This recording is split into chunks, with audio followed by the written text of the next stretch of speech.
皆さんこんにちは、パタヤライダーです。2025年、新しく YouTube 始めました。新しい年になって何か、挑戦してみようかなと思って、それであれば YouTube でも撮ろうかなと思って、始めた次第です。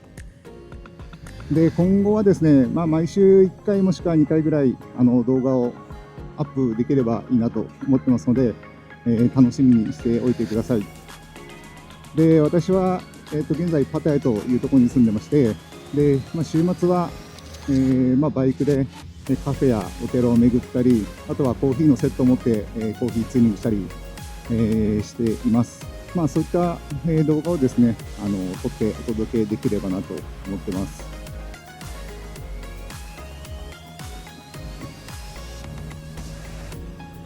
で、今回は動画一発目として、新しく、OSMO ACTION5PROと、DJI MIC2 を購入したので、その音声チェックを兼ねて動画を撮っていきたいと思ってます。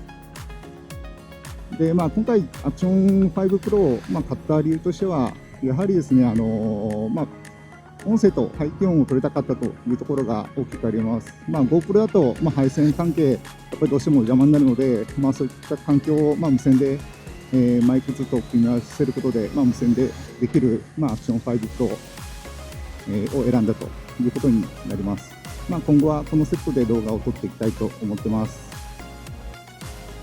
じゃあそれでは早速、音声のチェックをしていきたいと思いますので、大きな、通りに出ていきたいと思います。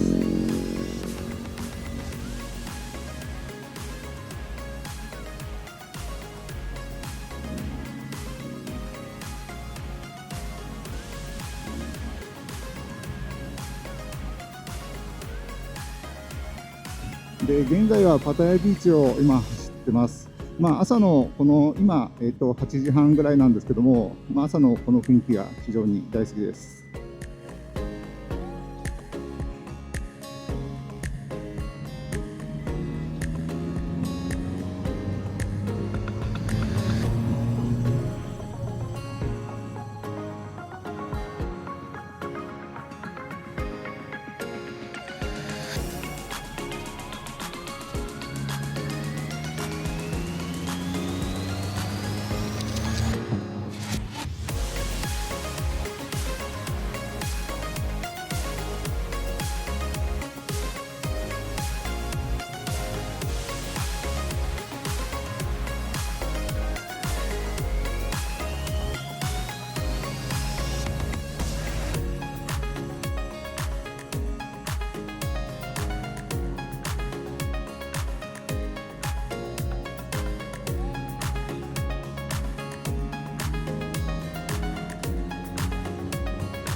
声テストの、結果いかがだったでしょうか。今回は、マイク2の、限界をちょっと知りたいなというところで、結構、公開手まで回して音声を、録音してみました。今後はですね、マイクの設置位置や、外部マイク、ピンマイクみたいなものを使って、もう少し、綺麗な音が取れるような、テストをしていきたいなと思っています。この動画が良かったなと、思ったり、ためになるなと思ったら、いいね、高評価の方よろしくお願いします。それではまた次の動画でお会いしましょう。じゃあね、バイバーイ。